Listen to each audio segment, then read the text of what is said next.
Seguimos conversando con la doctora Doris Contreras de Guarata, abogado especialista en declaraciones sucesorales, que es jubilada del CENIA. En este último segmento vamos también a aclarar diferentes informaciones, asesorías, que puedan ustedes de una u otra manera tratar de llevar a la práctica para no estar con tanta acumulación de sistemas, de cuestiones, y que ciertamente se rija lo que dice la ley. Más que todo, la doctora es jubilada del CENIA y nos puede decir ampliamente lo que está pasando, lo que va a suceder, a diferencia de que se lo diga otro abogado u otro gestor que en realidad no tiene la experiencia necesaria para aclarar este punto en el momento, porque uno a veces cree, ¿no? Sí. Que se busca un abogado, pero el abogado no sabe. No sabe directamente qué es lo que hay que hacer en este caso, en otro caso, y entonces se confunden a los herederos, y los herederos pues ciertamente pues digamos se equivocan en esa situación. Entonces es importante saber que esta cuestión de la herencia es algo muy delicado y Exacto. que requiere de un abogado especialista que pueda saber exactamente lo que hay que hacer en cada caso para Exacto. que no haya ningún problema.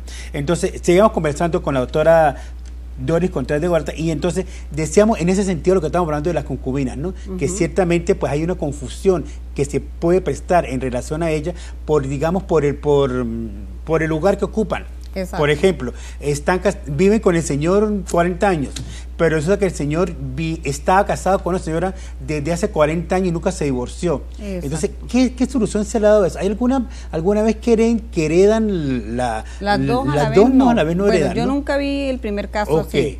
Sí, pero de todas maneras cuando se presentan estos casos así, eso lo debe decidir es el tribunal. El tribunal es el que va a decidir, porque lo que dice, se separaron, él estaba separado de su esposa, pero estaba conviviendo con la señora. Pero como él sigue casado, ¿sí? Entonces ella va a demandar ese reconocimiento de unión concubinaria, y ahí ya hay que respetar la decisión que diga el juez. Sí, pero generalmente el juez no decide a favor de ella. Exacto. Sí, porque priva es que como está un acta de matrimonio, priva un acta de matrimonio, ¿no? Y no hubo indicios de divorcio en ningún momento. ¿Ah? Entonces, en algún momento se está beneficiando claro, he oído que también a la concubina pues por otra vía, ¿no? Por otra vía se le da un tipo de indemnización, o en alguna cuestión de gerente del hogar, alguna cuestión que se pueda llamar para ver que ella pueda cobrar, porque puede ser que no vamos a decir mentiras, ¿no? Puede ser que en algún momento todos los bienes que tenga el señor lo haya adquirido con la concubina y no con la esposa. Exacto. ¿Verdad? Pero entonces viene la esposa, se aparece como aquí estoy yo con la bandera, y entonces se lleva todo, ¿no? Tendrá que haber un acuerdo, ¿no? Ella puede, y está en todo su derecho de decir, no, pero nunca nos divorciamos. Claro, ¿sí? Así no hayan vivido 40 años. Exactamente. Bueno, porque he sabido de sentencias que se demuestra que no se ha vivido 40 años con él, pero lo que uno igualmente decide, porque hay una situación que prela sobre todas, y es el acta de matrimonio del señor, ¿no? Y más aún si tuvo hijos con esa señora que era su esposa, ¿no? En ese sentido, porque puede ser que con esta tenga hijos también. Claro, los hijos igualitos van a heredar. Van a heredar, sean del matrimonio, sean fuera del matrimonio, ellos van a heredar igualito. Igualito tienen que heredar los hijos, y si él los reconoció, pues igualito ellos, ahí sí no tienen ningún problema con los hijos. Pero el problema está en decidir quién va a ser la heredera principal. El deber ser siempre va a ser la esposa, porque nunca se divorció. Sí, exactamente. Y entonces allí es donde forma realmente la polémica. Entonces hay que tener muchísimo cuidado, amigos televidentes, de que ustedes puedan diferenciar cuando en realidad pueden exigir algo que no se puede hacer, porque es muy difícil que un tribunal le dé la palabra a una concubina estando el señor casado, ¿verdad? Exactamente. ¿Verdad? Porque ciertamente es muy difícil, porque hay una prelación importantísima que es el acta de matrimonio. Y ante eso no hay, digamos, como decimos nosotros, no hay poder humano que pueda decir nada, porque al final los jueces se remiten a 3 líneas y exactamente declaran que no hay concubinato en ese sentido, ¿no? Exactamente por esa cuestión. Ahora, ¿qué pasa cuando, que también se puede dar, ¿no? Los padres han vendido todos los bienes en vida a sus hijos, a 3 hijos, por ejemplo. ¿Cómo quedan los otros para el momento de heredar? Bueno, fíjese, de acuerdo al artículo 18 de la Ley de Sucesiones, dice que es lo que forma parte del activo, ¿verdad? Y dice que todos los bienes que están para la fecha del fallecimiento a nombre de una de las personas.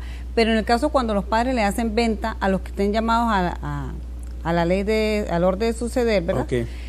Si los padres le vendieron a los hijos y fueron unas ventas legales registradas. Sí, puro y simple. Ajá. En este caso pues hacen la declaración sucesoral, pero esos herederos no van a recibir herencia, porque ya la venta la hicieron en vida los padres. ¿No? Lo único que van a hacer la declaración sucesoral para cumplir con los efectos ante el CENIA.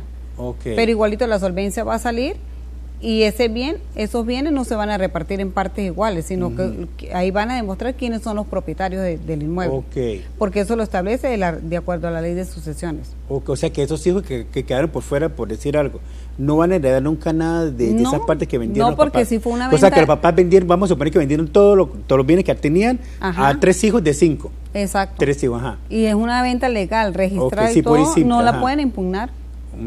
O sea, no hay posibilidad de que los hijos puedan demandar o hacer No, algo. porque recuerde que los padres en vida pueden hacer con sus bienes, los pueden vender, los pueden regalar, los pueden donar. Ellos son los que deciden. Siempre y cuando lo hagan en vida, no hay ningún problema. No hay ningún problema, ajá. ¿Sí? Por eso es que yo le decía, al momento que fallece una persona tiene que haber una herencia, tiene que haber bienes. Porque ha pasado también sucesiones que es al contrario, que falleció el papá y entonces estaban esperando la herencia y cuando van a ver, no, pero mire, ya me vendió todo, le vendió a un tercero. Okay. No, pero mire, aquí está y revisa y chequea, es una venta legalmente registrada. Okay. O sea que puede ser inclusive la venta a un tercero. Exactamente. Y sigue teniendo validez, no hay herencia en ese sentido, ¿no? Claro, no tiene ninguno, porque recuerde que son declaraciones a intestato. Si fueran por medio de un testamento que se lesionó la legítima, ya es diferente, que eso es un tema también importante hablar de los testamentos. Claro, ¿verdad? sí, ajá. Pero como en este caso estamos hablando de una herencia a intestato, ¿sí? Que no se lesionó ninguna legítima ni nada, su padre, claro, siempre y cuando demuestren de que el padre estaba de acuerdo, de que el padre estaba bien y él hizo una venta legalmente registrada. Ok. Rapidito lo del intestato, porque es importante también aclarar, ¿no? Y si dejó un testamento y le dejó los bienes a 3 de los 5 hijos, no pueden impugnar los otros 2 hijos porque le está lesionando la legítima. Claro, no, ok, eso también que era importante aclarar. Exacto. ¿No? Por lo menos los papás en el testamento dejaron 3 casas y se dejaron solo a 3 hijos, pero tienen 5 realmente. Exactamente, tienen 5, entonces le lesionó la parte a los otros 2. Ok. ¿Sí? Entonces esos 2 pueden impugnar ese testamento. ¿En cuánto está la legítima ahorita en este momento? No, porque eso una cosa es la cuota aparte. Ajá, ok. Es la cuota aparte y otra cosa es la legítima, que es la porción que le pertenece a él que se le debe respetar. Ok. ¿Sí? Entonces hay que ver cuál es, de acuerdo a los herederos, cuál es la legítima que le corresponde para él poder. Si él hizo un testamento y tenía 5 hijos y a los 5 hijos le dejó en partes iguales, no hay ningún problema. El testamento continúa. Pero si hizo solamente el testamento a favor de uno solo o solamente de 2 nada más, los otros herederos lo pueden impugnar. ¿Y van a recibir partes iguales?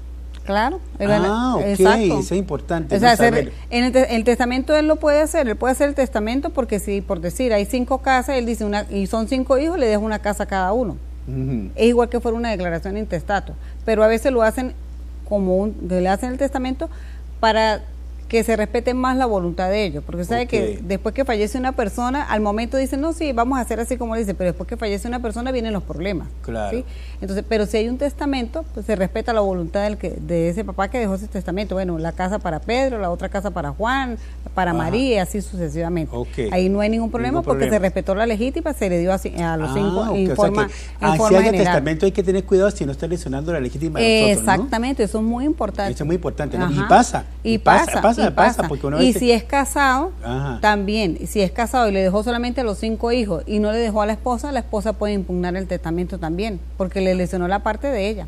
Claro, ¿no? Y la parte de ella es sagrada, ¿no? Exactamente, la parte de ella es más sagrada. Es más sagrada todavía porque al final es de ella propia. Exacto. Al final nadie puede disponer de esa situación. Sí. Entonces, los testamentos a veces son buenos en el sentido de que si se hacen como lo establece el Código Civil, todo, sí. Si en verdad se respeta la legítima, no tiene ningún problema. Pero si se deja uno de los herederos por fuera, entonces ahí sí. Sí, pero ahí también juega el papel del abogado, ¿no? En querer asesorar a la persona que está haciendo un testamento en ese sentido, ¿no? Hubo un caso de un testamento de que el señor recuerde que está el orden de suceder, ¿verdad? Claro. De acuerdo al Código Civil, el orden de suceder dice que el deber ser, el primero siempre hereda a la esposa y los hijos. Los hijos, Ese siempre va a ser así, la esposa y los hijos. Si no hay hijos, heredan los padres. La esposa con el padre, ¿verdad? Si no hay padres, heredan los hermanos. Y si no hay hermanos, heredan los sobrinos. Y así sucesivamente, ¿verdad? El señor hizo un testamento porque él era solo con su esposa, no tenía padres, ¿verdad? Pero entonces él dijo, cuando yo fallezca, él sabía, cuando yo fallezca, va a heredar mi esposa con los hermanos. La señora, pues no se llevaba bien con los hermanos. Entonces él dijo, lo mejor aquí es hacer un testamento. Como la legítima dice que es para los padres, para el esposo y para los hijos, no hay ningún para ellos 3 que se debe respetar, ¿verdad? Para los hermanos no hay problema si lo de la legítima. él hizo el testamento y cuando falleció el señor, vinieron los hermanos a pedir la parte. Y la señora dijo, no, pero mire, yo soy la única heredera. ¿Cómo que la única heredera? Pero aquí está un testamento, ¿verdad? Y no nos lesionaron la legítima a nosotros y se fueron a juicio. Ajá. Y el juez estaba así y fue que después otro colega le dijo al juez, no, ahí no hay ninguna legítima. Claro. Porque como dice usted, ahí todo está en el papel del abogado que tiene que estar pendiente qué es lo que va a hacer, ¿verdad? Y estar actualizado, ver. Y cuando ellos estaban confiados de que iban a ganar y cuando ellos no, el testamento está bien porque no se lesionó ninguna legítima, sí, la única no heredera es la señora. A tus hermanos no llega la legítima, esa es la acción, ¿no?, que ellos pueden ejercer ante una cuestión de esa magnitud, ¿no? ¿Ve? Entonces es muy importante eso cuando se vaya a hacer un testamento, que tomar en cuenta siempre quiénes son los herederos directos. Claro, exactamente. Ay, doctora Doris, lástima que no le alcanzó el tiempo, ¿no? Pero está muy interesante esta conversación. A mí me encanta este tipo de entrevista porque siempre, ¿cómo es? Asesoran a la gente, la orientan y que siempre van a saber dónde están. Ubiquen usted en sus coordenadas, por favor, número de teléfono, correo, que la gente pueda estoy a la orden para cualquier duda al 0414-177-2008 o a mi correo electrónico dorisguarata@hotmail.com. Ok, perfectamente. Ahí pueden ubicar a la doctora Doris para cualquier información que requieran y sobre todo en el ámbito sucesoral, que seguramente le va a dar la respuesta correcta porque ella es jubilada de CENIA y quien más que sabe todo el movimiento que aquí se está generando. Muchísimas gracias, doctora Doris, por asistir a nuestro programa. Espero traerla pronto nuevamente para que podamos seguir en esta conversación. Y a ustedes, amigos, muy buenas noches y en el próximo programa continuamos con análisis jurídico.